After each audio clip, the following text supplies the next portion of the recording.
Hola, me llamo Omar Lugo, soy director del portal de noticias El Estímulo y corresponsal en Venezuela del portal The Objective de España. Buenos días, buenas tardes, buenas noches en cualquier lugar del mundo donde se encuentren viendo esta grabación. Nuestro invitado de hoy es el doctor Andrés Caleca, expresidente del Consejo Nacional Electoral, uno de los principales expertos en Venezuela en estos temas, quien nos ayudará a dilucidar cuál es el escenario político electoral de Venezuela de cara a un evento convocado para el 6 de diciembre por el régimen de Nicolás Maduro. Hola, doctor. Muchas gracias por acompañarnos. Hola, Omar, un placer, y a todos los que están oyendo esta entrevista, muchas gracias por conectarse. Recientemente usted introdujo ante el Tribunal Supremo de Justicia un intento, un recurso de amparo para que sea anulada esta convocatoria del 6 de diciembre.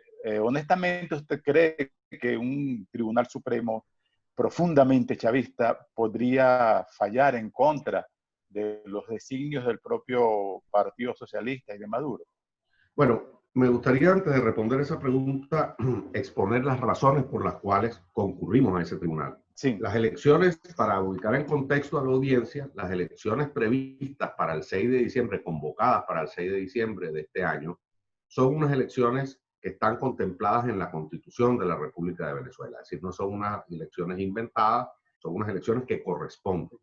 Es la elección para renovar la composición del Parlamento venezolano, que tiene el nombre de Asamblea Nacional, lo llamamos nosotros una cámara bicameral, unicameral, que tiene originalmente, según la Constitución de Venezuela, 167 miembros.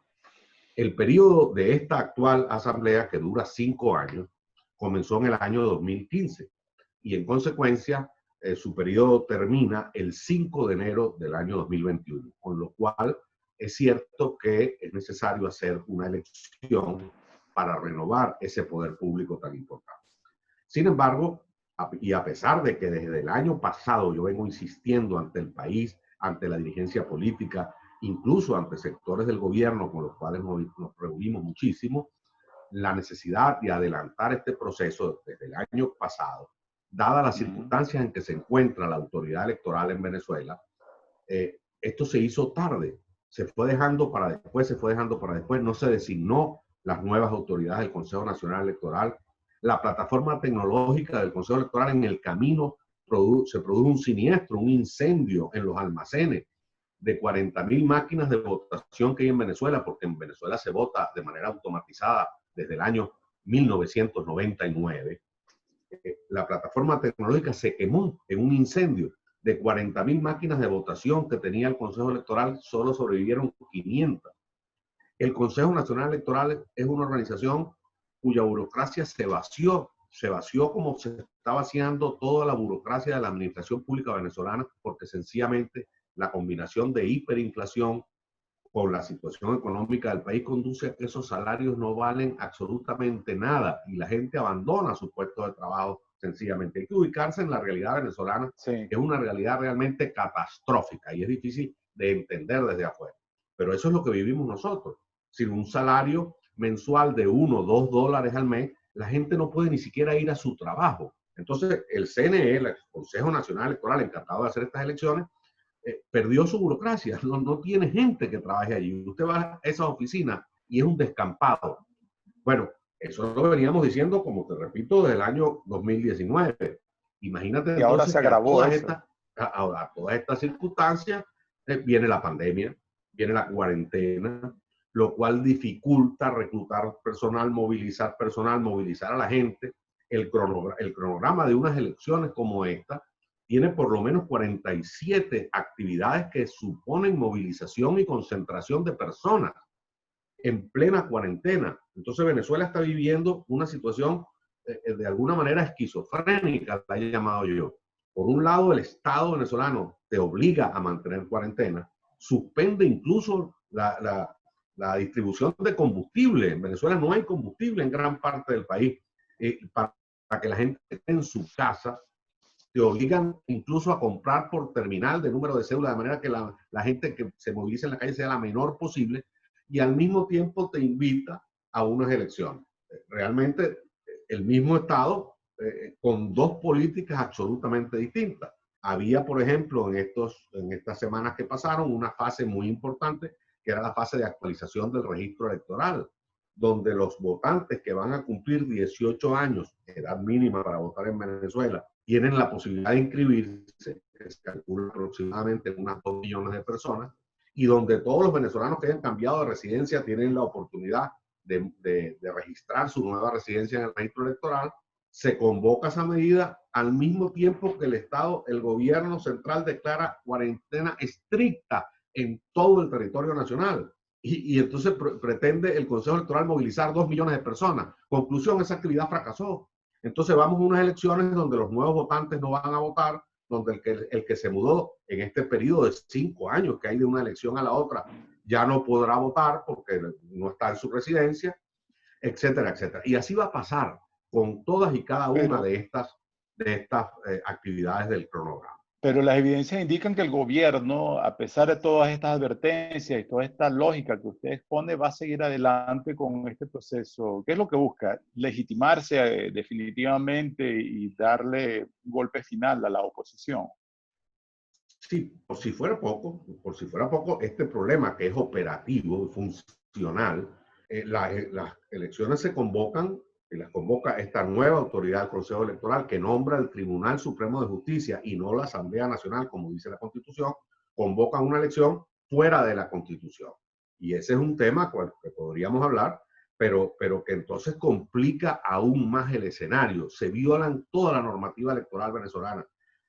Cambian 6 artículos de la Constitución, 3 artículos de la Ley de Procesos Electorales, un artículo de la Ley de Poder Electoral y convocan un proceso absolutamente aéreo desde el punto de vista jurídico y legal, cuyos resultados van a ser nulos, porque la Constitución lo dice muy claro.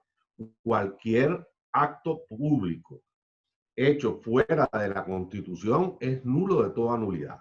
¿Qué busca el gobierno? ¿Por qué el gobierno hace estas cosas? ¿Por qué a trancas y barrancas adelanta un proceso electoral que sabe que no va a poder realizar, que vamos en camino a lo que yo llamo, y le he dicho muchas veces para que la gente me entienda, vamos en camino a una chapuza electoral, que ni desde el punto de vista jurídico ni desde el punto de vista práctico podrán realizar en mínimas condiciones? Por supuesto, podrán hacer cualquier cosa, eso, una chapuza, pero que no tendrá ninguna validez. ¿Por qué el gobierno insiste en hacerlo? Bueno, porque el gobierno necesita ganar algo de legitimidad. Este es un gobierno absolutamente deslegitimado, no solo porque es un gobierno que viola todo el ordenamiento jurídico venezolano, sino porque es la elección del señor Maduro que se llevó a cabo en el 2018, este periodo presidencial del señor Maduro, porque las elecciones fueron hechas a tiempo, porque se ilegalizaron los candidatos, se inhabilitaron los candidatos más importantes de la oposición venezolana, se le impidió participar a los partidos más importantes de la oposición venezolana con sus tarjetas de representación, tal como está ocurriendo de nuevo en esta son desconocida por gran parte de la población venezolana y por gran parte de la comunidad internacional, no toda, por supuesto, pero creo que entre 50 a 60 países, todos los más importantes de la órbita occidental, que es donde orbitamos nosotros como país, desconocen la presidencia de Maduro, al punto de que ha surgido esta figura extraña en Venezuela, de que hay un presidente interino, que es el presidente de la Asamblea Nacional, el señor Juan Guaidó, y Venezuela entonces tiene 2 presidencias, tiene 2 tribunales supremos de justicia, 2 fiscalías generales de la República, una cosa inédita en el mundo. Bueno, en esa situación inédita, ¿qué pasa desde el punto de vista práctico para la administración del señor Maduro? Que no consigue recursos. Es una administración desconocida por las fuentes de financiamiento del planeta, por los más importantes bancos, por los más importantes países, sometida a una agresiva política de sanciones por parte de la administración Trump y de algunos países de la Unión Europea, lo cual le impide moverse y está en una situación agónica. Como decía, mire, la situación del salario de la administración pública recuerda un poco lo que le pasó a Yeltsin a los inicios del proceso de descomunización de la Unión Soviética. No había ni con qué pagarle a los militares. Bueno, un poco está pasando en Venezuela. Tú le pagas a la gente, haces como que si le pagas, porque le entregas unos papeles que no tienen ningún valor. La administración pública no está funcionando, está desplomándose. El país se está disolviendo, en sus fronteras cayendo en manos de bandas criminales de todo tipo, bandas criminales del narcotráfico, bandas criminales del terrorismo, bandas criminales de la guerrilla colombiana, que se negaron a integrarse al proceso de paz y se han venido a Venezuela. Bueno, esa es la situación global. Los aliados que le quedan a Maduro son muy pocos, pero importantes. Por ejemplo, Rusia, la Rusia de Putin, la China comunista, Irán de los ayatolás, la Turquía de Erdogan, son socios de Nicolás. Hasta ahora le habían prestado dinero hasta que llegó un momento que le dicen, mire, señor Maduro, no podemos seguirle prestando dinero porque mientras no tenga aprobación de la Asamblea Nacional, estos préstamos son ilegales en su país. Y en el futuro, un cambio de gobierno, no serán reconocidos y nadie nos pagará. En algún momento la razón de Estado de estos países se impone y le exigen al señor Maduro resuelva el problema de la dualidad de poder, resuelva ese problema de la Ahora, Asamblea. doctor Galeca, ese escenario que usted describe, que además está basado en evidencia, no son solo opiniones, parece indicar que la crisis, el conflicto venezolano, lejos de apuntar a resolverse, se va a agravar en los próximos meses a partir inclusive de esa elección. Es un escenario entonces peor para todos los venezolanos dentro y fuera del país. Por supuesto, mire, la crisis de Venezuela es una crisis general. Eso que el viejo Carlos Marx llamó la crisis general. Pues, ¿qué significaba una crisis general? Cuando es la confluencia de crisis en todos los sectores. Pues es una crisis política, es una crisis económica, es una crisis jurídica, es una crisis institucional, es una crisis social, de salud pública, de la educación. Toda Venezuela ha ido entrando en crisis y se está convirtiendo ya más allá de lo que es una crisis general común, se está convirtiendo en un caos generalizado. Eso que yo he dicho, el país se nos está disolviendo. El que viaje al sur de Venezuela, por ejemplo, la región, por cierto, donde están las mayores riquezas minerales del país, se dará cuenta que el Estado desapareció. El concepto ese, que es el de los países que hoy existen en el mundo, que es el concepto de Estado-nación. La nación es un territorio geográfico, sí, pero es sobre todo un Estado. Bueno, ese concepto está desapareciendo, se está desvaneciendo. En el sur del país, que es casi la mitad de Venezuela, el poder está en manos de bandas criminales, de sindicatos del crimen. El Estado y la poca rémora de Estado que queda se ha aliado con estos sectores criminales para controlar la zona. Y eso está pasando en la frontera occidental. Lo que está pasando en la frontera oriental es terrible en manos del narcotráfico. La salida de Venezuela convertida en una plataforma de salida de la droga de América Latina hacia Europa y hacia Estados Unidos. Eso es lo que está ocurriendo en Venezuela, el país disolviéndose. Y el centro de esa crisis, o el epicentro de esa crisis, es la profunda crisis política que vive Venezuela desde los años 90 del siglo pasado, cuando los sectores militares encabezados por Hugo Chávez dirigieron y ejecutaron 2 golpes sangrientos en la historia del país que rompieron la continuidad del régimen democrático, de la República Civil, como se le conoce ahora, y irrumpe el militarismo de nuevo en la historia de Venezuela. Nuestra rémora desde el nacimiento como nación. Esa desviación que significa que el poder del Estado cae y se maneja desde un punto de vista militar. Bueno, eso ha sido la constante de la historia de Venezuela, salvo los últimos 50 años que se había logrado consolidar una república civil. Contra eso irrumpen estos militares.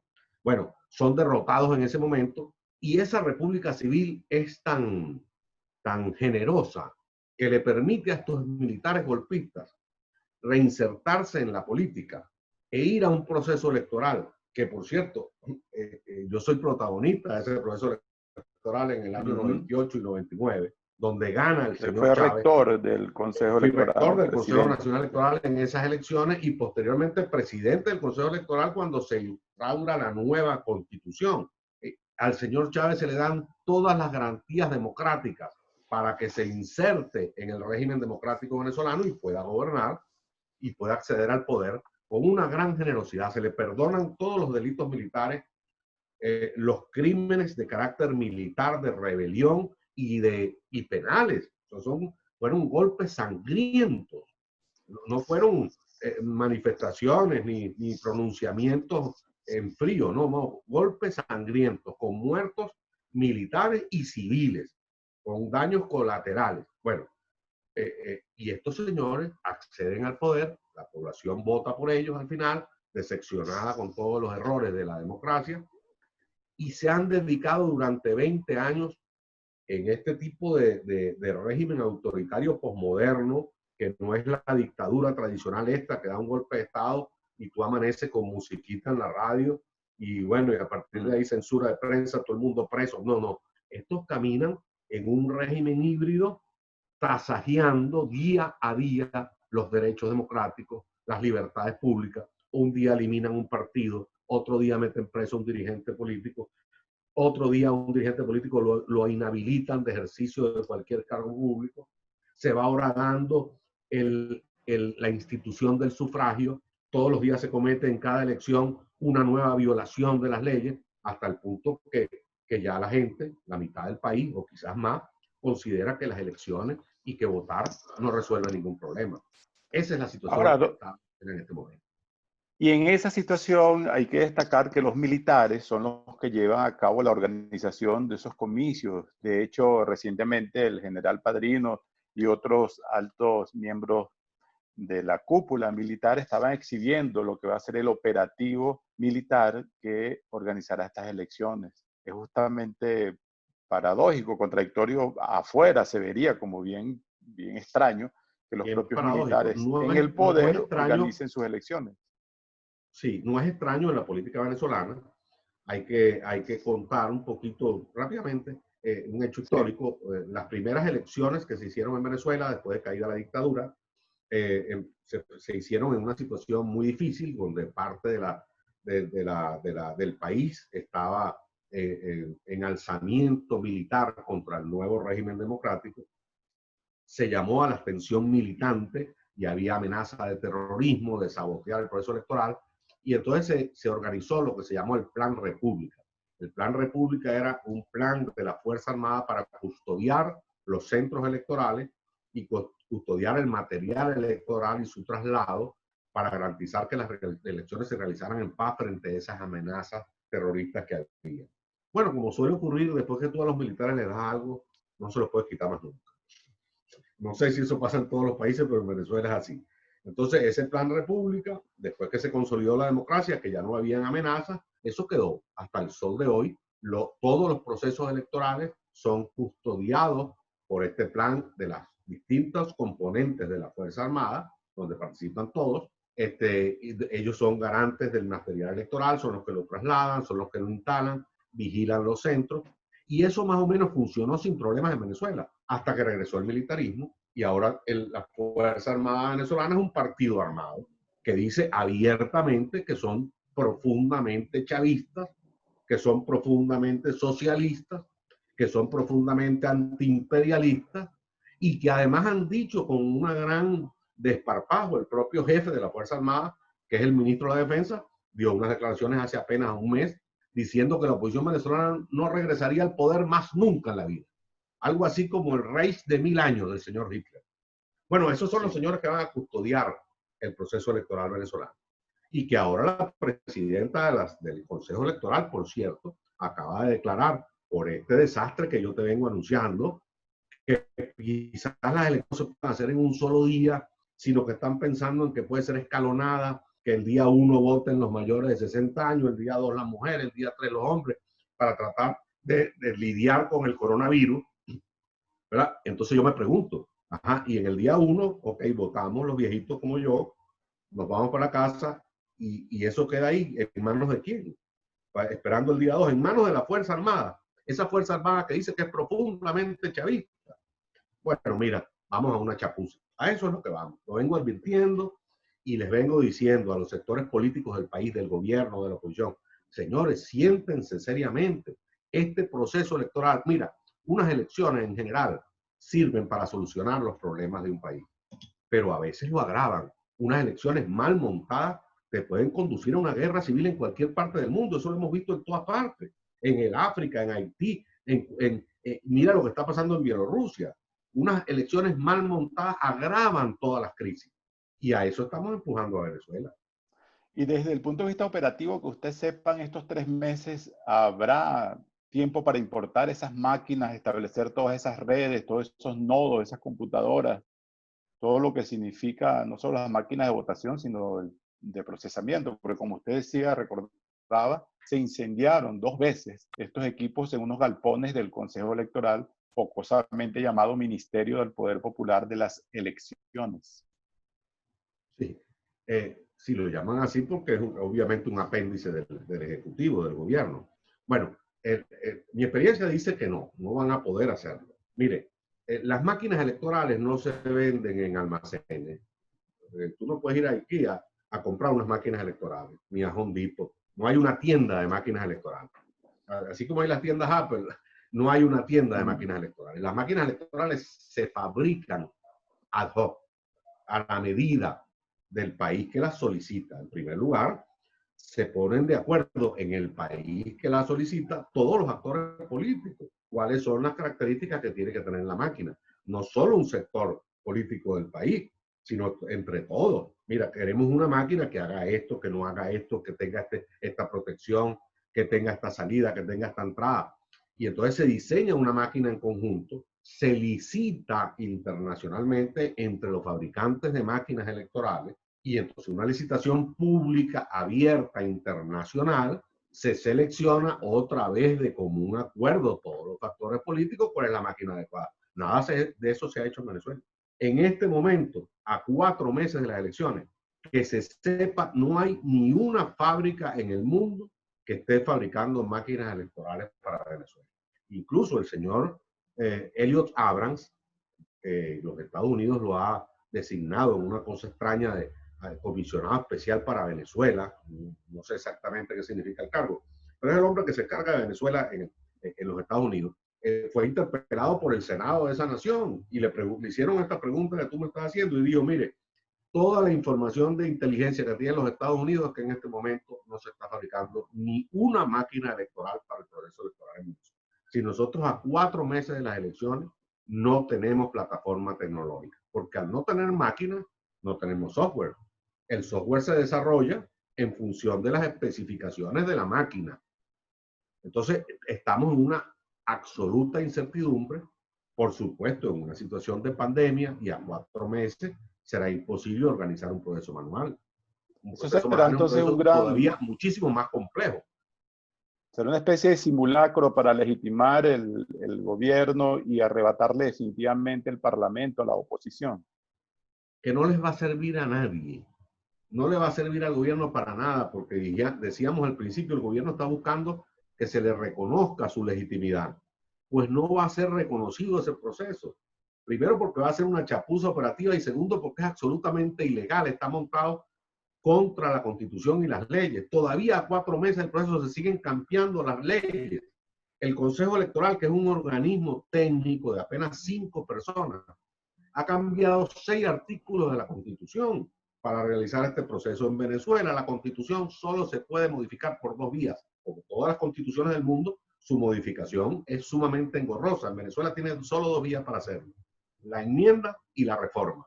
Ambas, después de un proceso muy largo, que culmina en un referéndum aprobatorio a nivel nacional. Es decir, todos los venezolanos tienen que votar para cambiar un artículo de la Constitución.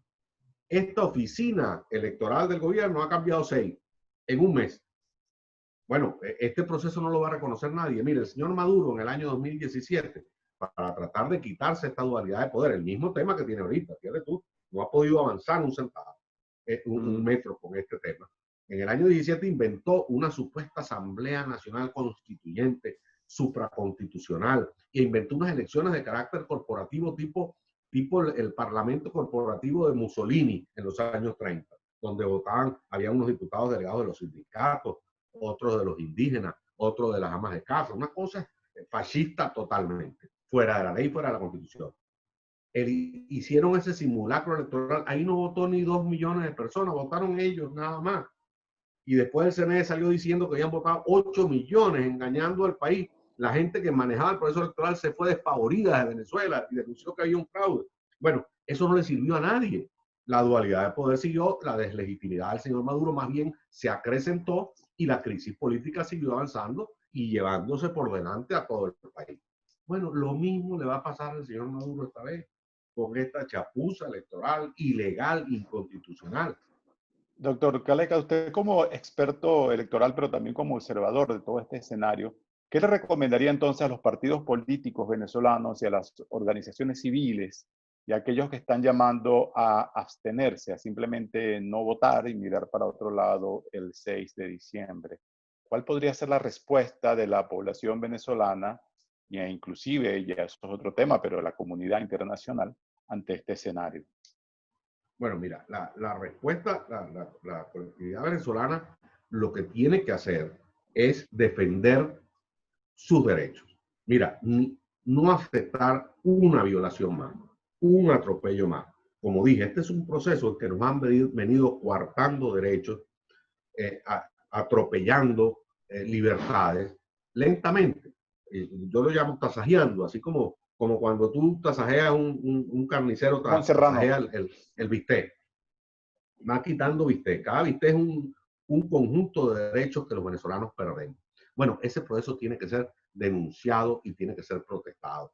Nosotros, por ejemplo, un grupo de venezolanos, donde estoy yo y otros ex rectores del Consejo Nacional Electoral, acudimos al Tribunal Supremo de Justicia con un recurso pidiendo que se declare inconstitucional estas elecciones y sustentándolo. Y abrimos una página web y ya van casi 8.000 venezolanos que han firmado. Eso posiblemente para alguien de afuera le puede parecer muy poquita gente, ¿no? En Venezuela firmar contra una acción del gobierno y del Tribunal Supremo de Justicia es un peligro. Ya en Venezuela hay antecedentes de esta gente con listas que han sido utilizadas para perseguir a los firmantes. Bueno, y a pesar de eso, casi ya 8.000 venezolanos han firmado en protesta de las elecciones. Hay que seguir haciéndolo. Ahora, ¿qué ocurre? Estamos en una situación de pandemia. Tú no puedes reunirte con la gente, no puedes salir a la calle.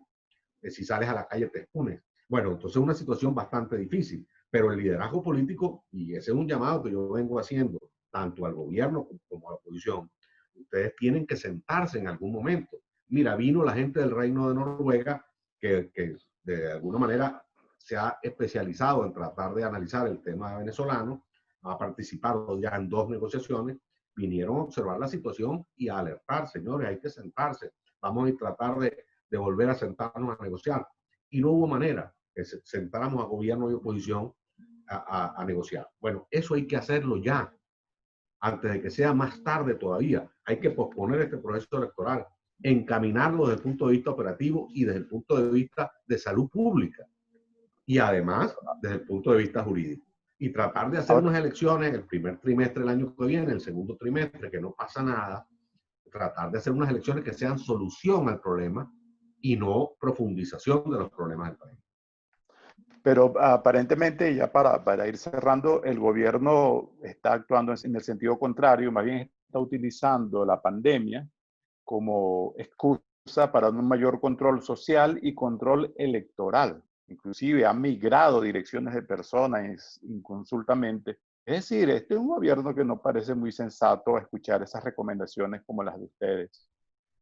No, es un gobierno totalmente autoritario, irresponsable, porque el gran responsable de esta situación, yo entiendo que todos tenemos algún grado de responsabilidad, pero en cualquier situación de un país, el gran responsable es quien tiene el poder. Esta gente, 20 años ininterrumpidos, recibieron el país más rico de América Latina y lo han convertido a los niveles de Producto Territorial Bruto a Haití, que era el país más pobre de América Latina. Eso han logrado hacer estos señores en 20 años.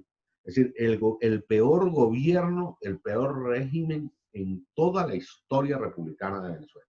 Bueno, y ni hablar de la colonial. O sea, lo peor que ha ocurrido en toda la historia de Venezuela.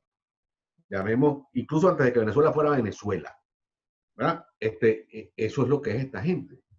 A eso es que nos estamos enfrentando. ¿Cómo tenemos que enfrentarnos? Mira, abandonar la pelea, a mi juicio, no es camino. Es decir, bueno, entonces yo no participo más en elecciones. Y eso está pasando. Hay un gran sector de venezolanos que ya no voltea a ver este tema electoral. Sencillamente no le interesa. Se dedicó a resolver sus problemas particulares y personales. Y es lógico, el hambre es verdad lo que está ocurriendo en Venezuela. Un país que tiene zonas enteras del país que tiene ya para mes y medio que no reciben gasolina, en consecuencia no hay transporte y en consecuencia no hay alimentos. ¿Cómo puedes tú hablarle de elecciones? La gente está cocinando en leña apenas a 200 kilómetros de Caracas, cocinando con leña como en la prehistoria, porque no hay gas natural para cocinar, no hay alimentos. Los productores del campo están botando la comida y la leche porque no la pueden trasladar a los centros de consumo. Y entonces tú estás hablando de elecciones. Entonces hay una gran parte del país y el gobierno está utilizando esto de una manera criminal. Una gran parte del país que no está pendiente de esto. Por otra parte, 6 millones de venezolanos han tenido que emigrar. La población venezolana se ha reducido en una tercera parte en apenas 4 años. Es una situación realmente difícil. Y luego la oposición venezolana dividida. Para más tragedia, el gobierno ha logrado dividir la oposición venezolana. Hoy tiene una oposición que yo la llamo una oposición funcional al régimen, que felizmente no es muy grande desde el punto de vista numérico, pero que es muy importante, que ha decidido participar en las elecciones como sea. O sea, independientemente de todas estas violaciones constitucionales, de la situación de pandemia, de la posición de salud pública, todo esto, igual, nosotros vamos a participar en esas elecciones. Y la oposición mayoritaria ha sido despojada de sus partidos incluso. Les han quitado los partidos. Este Tribunal Supremo de Justicia le ha quitado los partidos a la oposición mayoritaria y entonces esta oposición mayoritaria se debate en el qué hacer, en esa pregunta que tú me acabas de hacer a mí y que yo no tengo respuesta, pero que yo se la hago a estos políticos y tampoco la tienen. ¿Qué hacer? Sencillamente agarramos nuestros macundales y nos vamos, no votamos, pues eso no es nuestro problema. No, tú no puedes sencillamente abstenerte frente a un proceso de esto y no hacer nada. Tienes que diseñar y generar una estrategia de movilización. Yo sé que es dificilísimo porque además estamos en cuarentena, ¿no? Esa es una situación que yo había previsto. Yo recuerdo a los inicios de la pandemia, cuando se declaró la pandemia, recuerdo yo que soy tuitero, publiqué un tuit diciendo la situación ideal para todos los dictadores y aspirantes a dictadores en el planeta. Y me cayeron encima un gentío. O sea que en Twitter todo el mundo sabe de todo, ¿no? O todos sabemos de todo. Y entonces un gentío me cayó encima. ¿Cómo tú vas a decir eso y tal? Bueno, eso es lo que ha pasado en el mundo entero. La pandemia y la cuarentena ha sido aprovechada por todos estos regímenes dictatoriales y por todos los aspirantes a ser autoritarios para cercenar libertades, para constreñir a la población, para limitar movilizaciones. La situación ideal para un gobierno de este tipo. Esa es la realidad, lamentablemente. Doctor Caleca, ha sido muy esclarecedora esta conversación. No sé si alentadora para alguien, pero sí muy esclarecedora para ver el escenario de un país de verdad en plena crisis. ¿Hay algún punto que quisiera destacar que quedó suelto?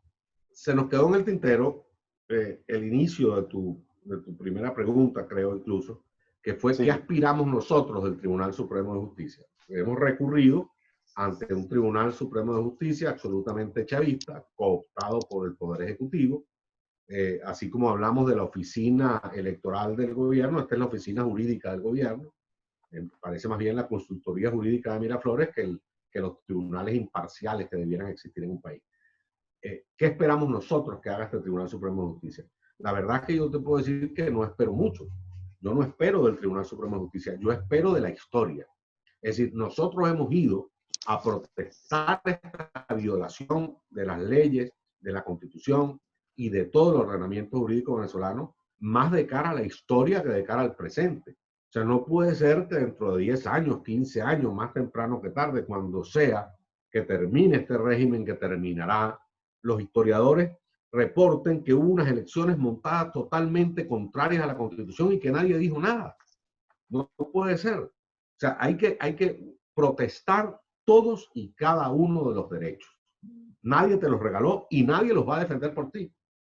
De manera que la actitud de dejar pasar le ha servido a este gobierno, que es un gobierno de una profunda vocación totalitaria. Que si no lo paramos, terminaremos en Corea del Norte. Fíjate tú, pues te digo, no te digo Cuba, terminaremos en Corea del Norte, donde el sucesor de Nicolás Maduro será Nicolásito Maduro, así como fue en Corea. Eso es lo que yo quiero. Bueno, muchas gracias, doctor Caleca. Ha sido una Gracias a conversación que ustedes. esperamos repetir en los próximos meses porque este es un tema que de verdad no va a cesar acá en su desarrollo. Así Muchas es. gracias y hasta la próxima. Gracias. Ha sido Andrés Caleca, ex rector, presidente del Consejo Nacional Electoral de Venezuela. Presentó para ustedes Omar Lugo desde Caracas. Hasta pronto.